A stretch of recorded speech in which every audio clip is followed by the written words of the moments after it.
Hola, soy Gustavo Entrala, soy uno de los pioneros de Internet en España. He trabajado con artistas súper reconocidos como Miguel Bosé, Alejandro Sanz, Chan Bao, con muchas marcas de consumo. Y ahora tengo un canal en YouTube con muchos seguidores. Y soy numerario del Opus Dei.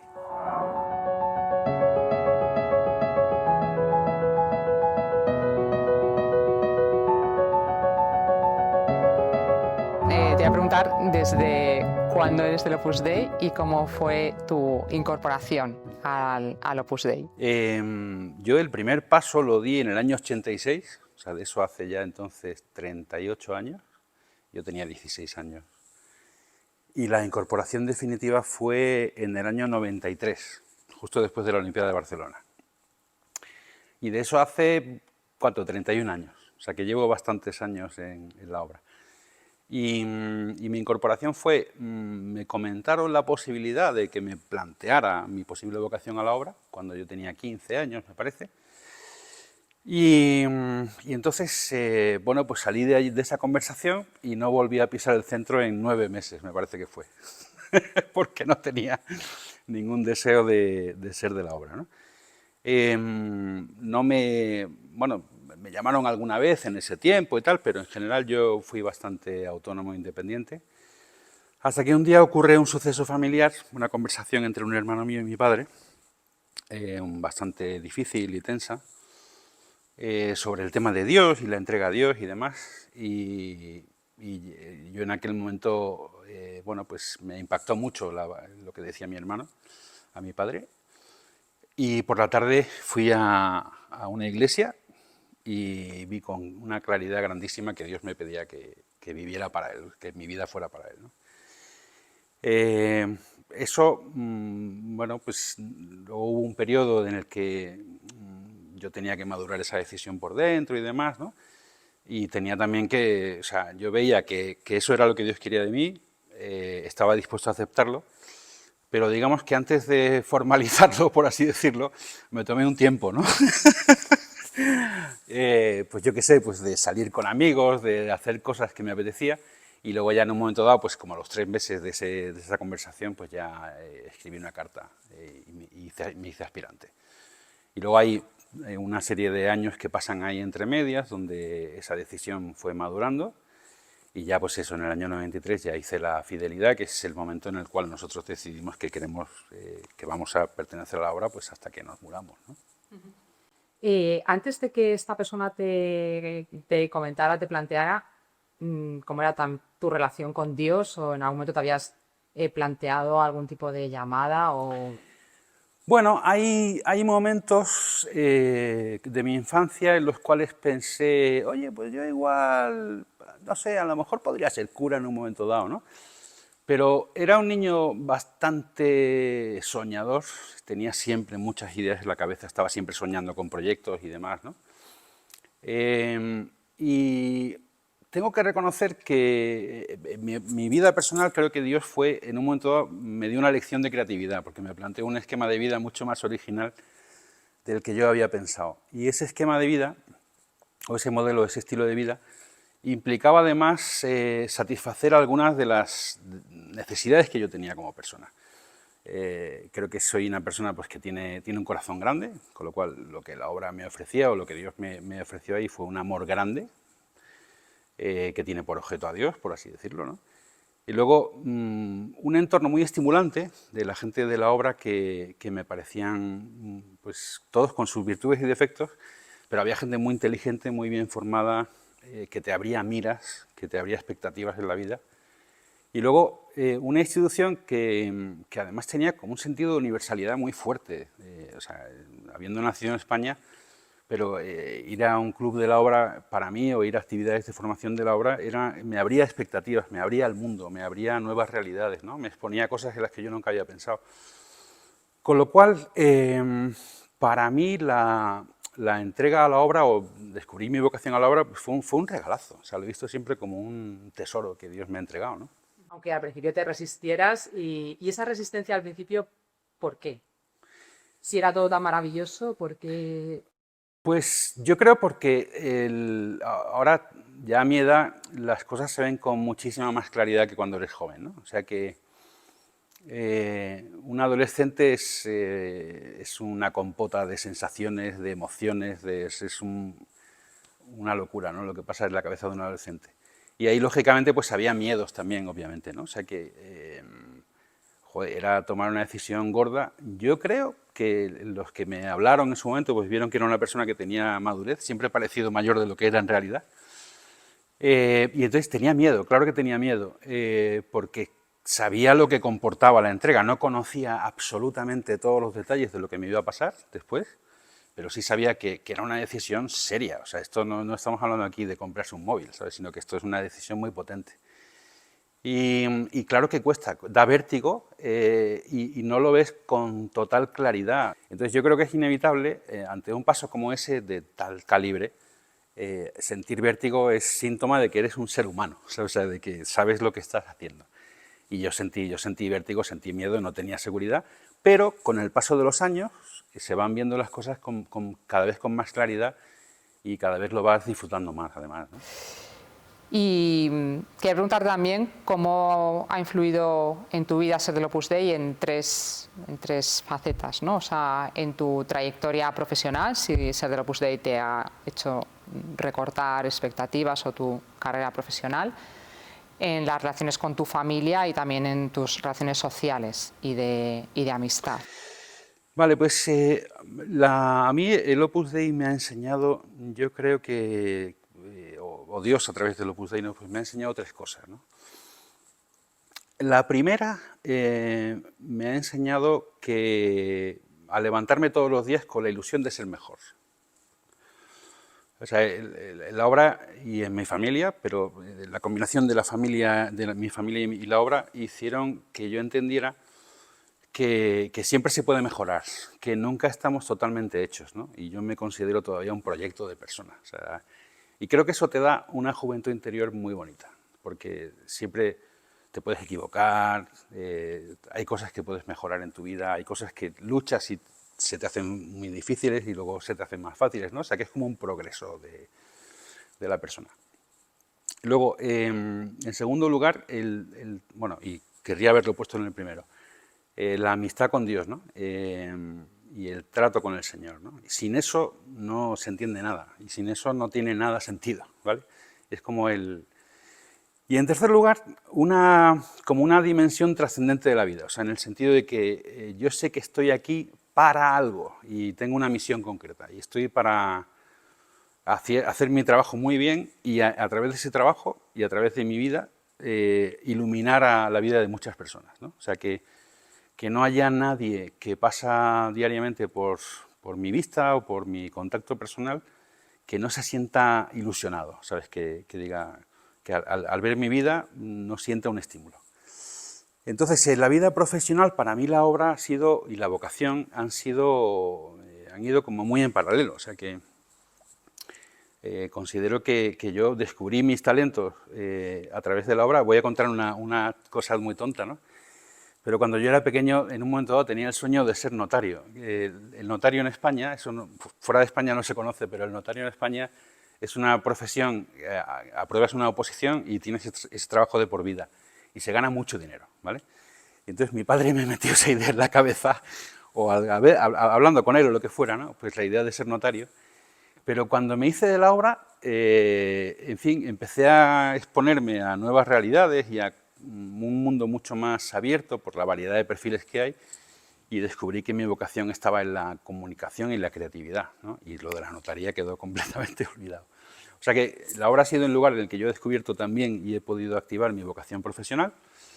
He tenido bastante libertad para hacer lo que yo quería hacer.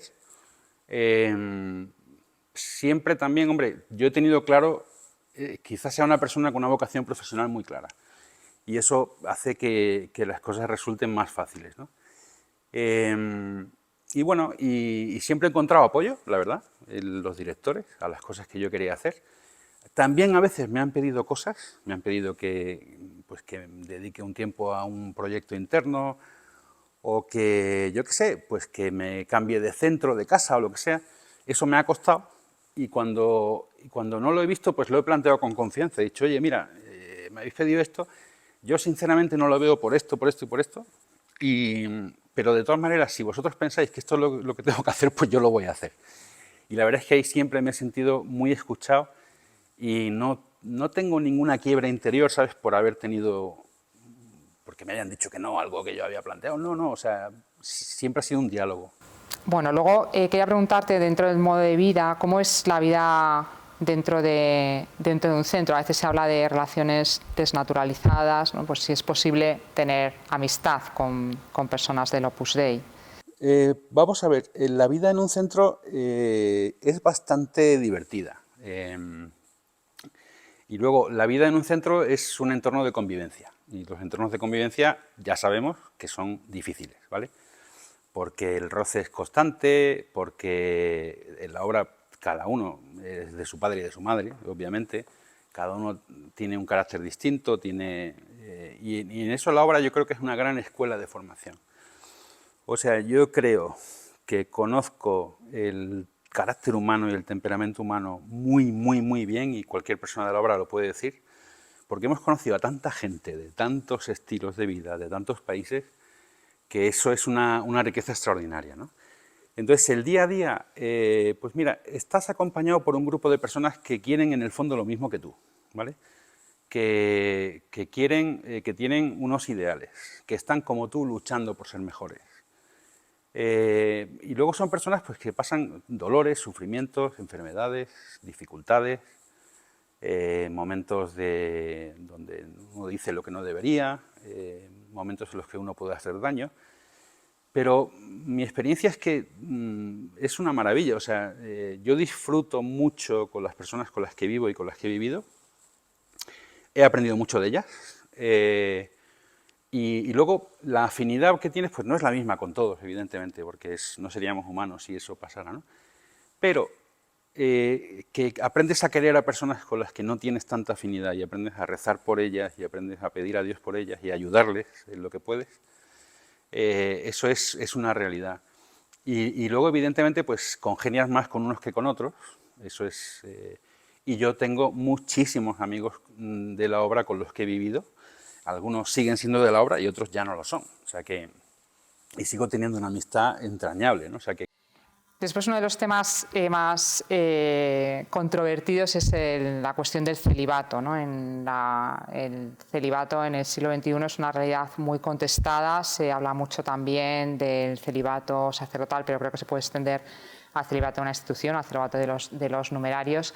A veces se cree que, o sea, se dice que es una fuente de inmadurez afectiva o incluso de desórdenes sexuales. ¿Qué opinas?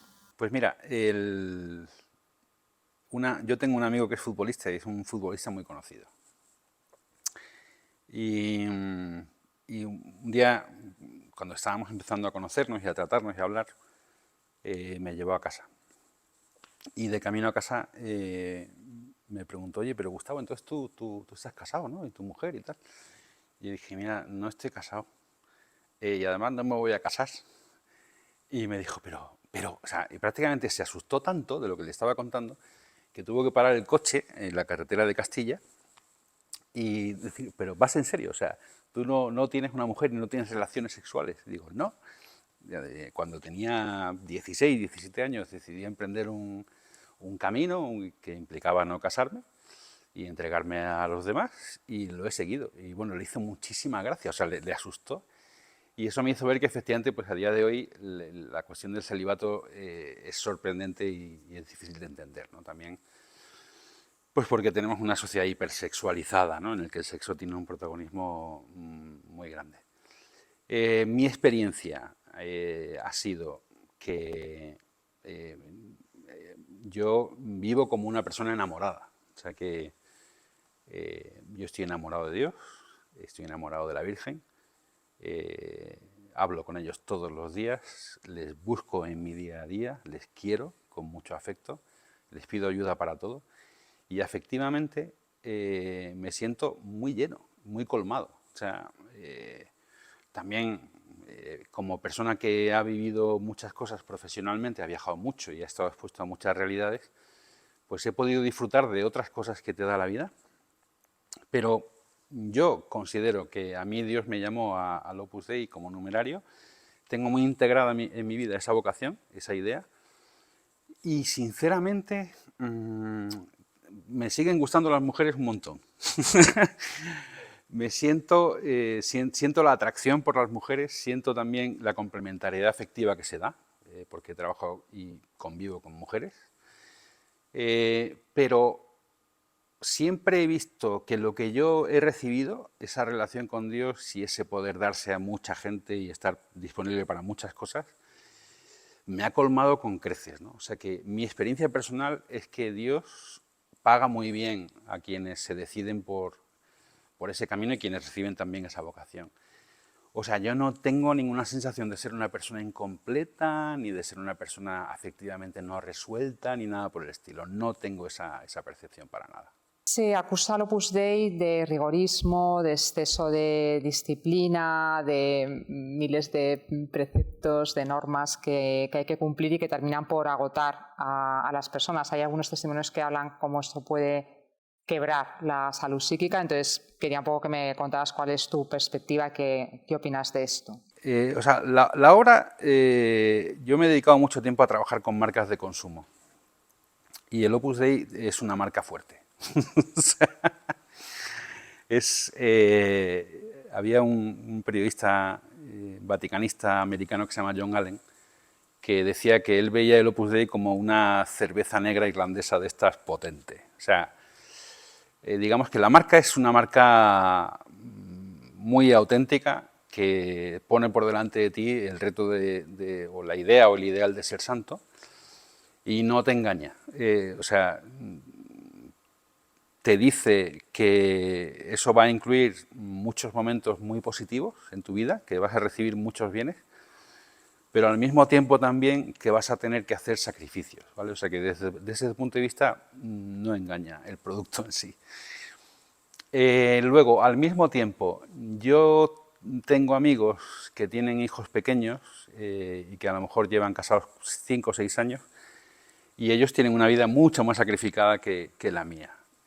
O sea que tampoco, yo no soy capaz de exagerar el nivel de sacrificio de mi vida porque lo que veo en otros es mucho peor, o sea, mucho más duro. Entonces, efectivamente, es un compromiso que implica hacer muchas cosas, pero ese hacer muchas cosas se orienta a unos fines, o sea, que se orienta al fin de trabajar cada vez lo mejor posible, se orienta al fin de vivir como enamorado de Dios, se orienta al fin de entregarte cada vez más a los demás, ¿no? Entonces, si tú dejas de ver que esto que hay aquí son medios y que esto que hay aquí son fines y te obsesionas con los medios, pues la vida se hace un infierno, ¿no? Y también si solo ves los fines y no pones ningún medio, pues no pasa nada, no se hace nada, ¿no? Con lo cual, son como diales los medios y los fines que hay que saber manejar con acierto, tanto desde el punto de vista individual como también por parte de las personas que tienen una responsabilidad de dirigir espiritualmente a otros, pues también esos diales de los medios y los fines tienen que manejarlo bien para que en mi opinión, que no sea un happy la vida en el Opus Dei y tampoco sea todo puro sacrificio, ¿no? Luego creo que también la obra es una institución que nace de una idea poderosísima, ¿no? que recibe un sacerdote español con un carisma y unos dones intelectuales y personales fuera de lo común. O sea, para mí me parece que San José María era un santo, pero era un genio. O sea, y lo he podido confirmar además con gente que convivió con él y que le conoció cuando eran muy jóvenes. Y esa persona crea un movimiento de gente en torno de esa idea, esa gente se va comprometiendo y eso va creciendo. Y crece a un ritmo que yo creo que ni siquiera el fundador del Opus Dei pensaba que iba a crecer ese ritmo. Y entonces, ¿qué ocurre? Yo eso también, trabajando con marcas de consumo mundiales o multinacionales, pues también he vivido como esa historia, ¿no? De marcas que empiezan muy pequeñas, muy cute, muy cuidadas, pero que luego tienen que desarrollarse y hay que abrir en muchos países, ¿no? Y entonces, en el proceso de abrirse a muchos lugares, de crecer mucho, trabajando con gente muy joven, hay que crear un sistema y hay que darle una forma a ese sistema, ¿no? Y quizá ahí sí que ha podido ver, a lo mejor, épocas en la vida de la obra que tiene ya muchos años y a la vez es muy joven, pero ha podido haber épocas en las que todo el foco se ponía como en lo concreto y en lo externo, ¿eh? O sea, que todo el foco se ponía en cumplir y en una serie de cosas y todo estaba muy concretado, etcétera, ¿no? Pero creo que, gracias a Dios, el Señor ha ido también dirigiendo a los directores y a las directores y he ido haciéndoles ver que eso hay que graduarlo. O sea, que hay que... Los fines son los fines, los medios son los medios y que tiene que haber una buena armonía entre ambos, ¿no? Entonces yo he vivido épocas en mis casi 40 años en la obra en las cuales todo estaba muy concretado y era muy específico, y ahora estamos en una época yo creo que completamente distinta, ¿no? Donde uno con su visión personal de las cosas calibra las decisiones que va tomando y va tomando sus decisiones y a veces se equivoca, a veces acierta y bueno, y así pues se hace una vida normal y de crecimiento sano. Una de las críticas más comunes también al Opus Dei es la falta de libertad, que hay mucha jerarquía, están los directores, están los guías espirituales, la dirección espiritual. Algún testimonio habla de que te violan el cerebro. Entonces, Wow. ¿cuál es tu opinión, ¿no? También lo que ves, ¿no? Sí, a ver, a mí me sorprende mucho, para bien, todo lo que el fundador de la obra habla en sus escritos y en su predicación de libertad. Y creo que la libertad está como en el corazón del espíritu de la obra y en el corazón de la vida del cristiano, ¿no? O sea que la libertad, sin libertad no puede haber amor, sin libertad no puede haber decisiones maduras, sin libertad no puede haber nada bueno. O sea, todo depende de la libertad. Entonces, en el caso de la dirección espiritual, mi experiencia personal, yo hablo con una persona cada semana y le cuento mis cosas. Mis cosas que son, pues le cuento mis alegrías, mis tristezas, mis preocupaciones, cosas que creo que en las que me he equivocado, las ilusiones que tengo. O sea que es una apertura del corazón total. Y eso yo lo veo como un lujo. Hay una persona que me escucha a lo que yo quiero contarle cada semana y que esa persona se hace cargo de mi situación y me puede aconsejar cosas. A veces no me dice nada, a veces sí me da un consejo concreto, a veces me hace preguntas para pensar, pero en ningún momento yo tengo la sensación de que haya alguien que esté dirigiendo mi vida como si fuera un robot, ¿no? O sea, para nada, en absoluto. O sea, yo tengo una libertad de actuación en mi vida profesional, en mi cabeza, en mis hobbies, en mis amigos, absolutamente total. Y hemos hablado un poco, o sea, hemos hablado de régimen de familia, pero yo también te quiero preguntar por el papel que tiene el director en un centro, porque las familias no tienen director ni directora. ¿Qué es lo que hace un director en un centro? Bueno, pues el director de un centro tiene una responsabilidad de organizar un poco la casa, ¿no? Y de organizar la casa pues supone organizar horarios, organizar actividades y también organizar un poquito la actividad apostólica que se hace en la obra, pues los cursos de formación cristiana, las charlas, las meditaciones, etcétera, ¿no? Y luego, en un centro es el referente para dialogar sobre cuestiones que afectan a la vida en familia, que decimos, a la vida familiar, y el referente también pues para plantear cosas que, yo qué sé, pues si me quiero tengo que irme a Estados Unidos 2 semanas a trabajar en un proyecto, pues lógicamente no cojo la puerta y me voy con la maleta un día y sorprendo a todo el mundo, sino que le aviso, le digo, oye, me voy a ir en esta época, ¿te parece bien? Porque a lo mejor pues hay que atender a uno mayor que está enfermo y a lo mejor soy yo el que lo tiene que atender y a lo mejor retraso ese viaje. O sea que hay cuestiones como de orden familiar que hacen necesario pues, que se hablen las cosas, ¿no? Luego esa sensación de jerarquía a la que aludías en la pregunta, pues a ver, obviamente cuando una persona es muy joven y se está formando, es natural que para aclararse con lo que encaja, con lo que no encaja, para aclararse también con si lo que yo quiero hacer encaja con este modelo de vida, pues se pregunta. y yo eso lo he vivido cuando estuve formándome, cuando tenía 18, 19 años, pues consultaba las cosas, consultaba si podía hacer un viaje, consultaba si podía hacer un gasto, etcétera, ¿no? Y era como un proceso muy formal, pero eso no es así toda la vida, ¿vale? O sea que en la medida en que un numerario o una numeraria va creciendo y va haciéndose mayor, pues lógicamente se va acentuando más el sentido de su propia libertad y de su propia responsabilidad en sus cosas, ¿no? O sea que al final yo pienso mis proyectos, considero mis obligaciones con esos proyectos que tengo, hablo también con el director de mi casa, de mi centro, pues para ver si encaja bien todo, pero soy yo el que decide al final y no tengo la sensación de ser ni monitoreado por nadie ni que tenga que pedirle permiso a cualquier persona para levantarme de una silla. Eso es ridículo. El Opus Dei es una institución que a veces tiene mala reputación, es una institución que tiene una gran cantidad de exmiembros y algunos que sostienen unas afirmaciones y creo que lo han pasado muy mal. ¿Por qué crees que es esto y qué tendría que hacer el Opus Dei? Y en esta línea también quería preguntarte si las críticas de las personas que han sido el Opus Dei, que han dejado de ser, han hecho mucho daño al Opus Dei o están haciendo daño al Opus Dei. Y a mí esto me toca muy de cerca, tanto en mi familia como en amigos muy íntimos. Han pasado por experiencias de pertenecer a la obra y luego dejar de pertenecer a la obra y han sufrido con esa experiencia. O sea que es un tema que conozco bien, que me duele y me duele mucho. Y me duele mucho no solo por lo que esas personas han sufrido, sino también porque me duele que haya pasado eso en el contexto de una cosa a la que yo quiero tanto, ¿no? Como es el Opus Dei.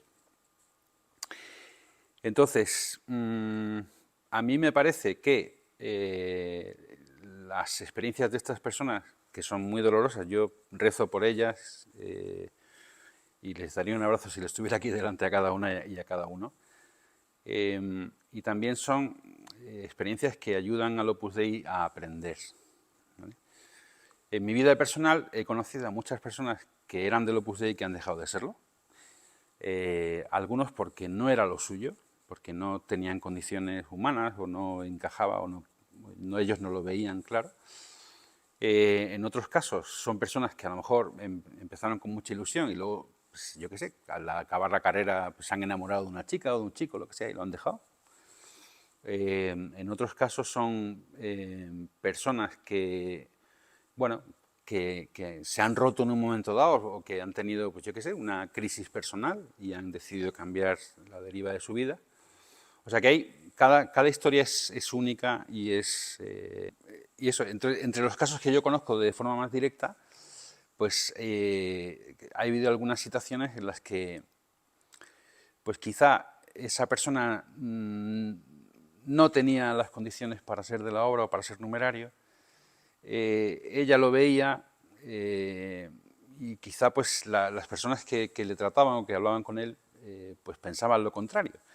Y a veces he visto en aquella época pues, que se ha estirado mucho esa situación, ¿no? O sea, que alguien, cuando tú ves que alguien no está cómodo, cuando tú ves que alguien no entiende muchas de las cosas que se le piden y lo está manifestando, pues sí he visto en el pasado quizá pues, que esa situación se alargaba mucho con la expectativa de que mejorase con el tiempo, ¿no?